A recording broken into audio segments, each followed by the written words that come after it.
এই যে শুনুন। হ্যাঁ বলুন। আপনি একটু সরে দাঁড়ান। আপনি একটু সরে বসুন। আমার অসুবিধে হচ্ছে তাই বললাম। আমার সুবিধা হচ্ছে তাই দাঁড়ালাম। অসভ্য, সভ্য, ন্যাকামো, জ্যাঠামো, ইডিয়েট। ক্লেভার। আপনি কি ভদ্রলোক? আপনি কি ভদ্র মহিলা? আপনার সাথে কথা বলাই আমার ঘাট হয়েছে। আপনার সাথে কথা বলা আমার পুকুর হয়েছে। বাসের মধ্যে সিন ক্রিয়েট করবেন না। আপনি বাসের মধ্যে সিন ওপেন করবেন না। দেখতে তো একেবারে ভিলে। আপনাকে দেখতে কি ডামরি হেলেন? ভদ্রতা শিখবেন বাড়িতে। আপনি ভদ্রতা শিখবেন গাড়িতে। আপনার কোনো কাণ্ডজ্ঞান নেই। আপনার কোনো সাধারণ জ্ঞান নেই। সকালবেলা কি কচু খেয়ে এসেছেন? আপনি কি সকালবেলা খালি পেটে এসেছেন? ঠিক আছে ঠিক আছে। হয়েছে হয়েছে।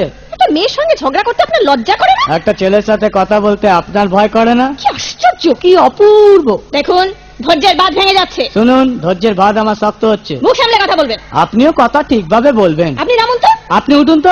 ঝগড়া করা কি আপনার নেশা? ঝগড়া করা কি আপনার পেশা? এই কন্ডাক্টর, বাসটা বাঁধো, আমি সামনের স্টপেজে নেমে যাব। এই যে ম্যাডাম, নেমে তো যাচ্ছেন, নামটা বলবেন। অসভ্য। এটা তো আপনার ডাক নাম, ভালো নামটা বলবেন। ছোট লোক। বাহ, সুন্দর নাম তো। বাড়ি কোথায়? নিমতলা। বাহ বাবা, খুব ভালো জায়গায়। কবে মারা গেলেন? কেন, আপনার শ্রাদ্ধের আগের দিন। খুব ভালো দিনে মারা গেছেন। পায়ে জুতো দেখেছে? কোন কোম্পানি? কত দিয়ে কিনেছেন?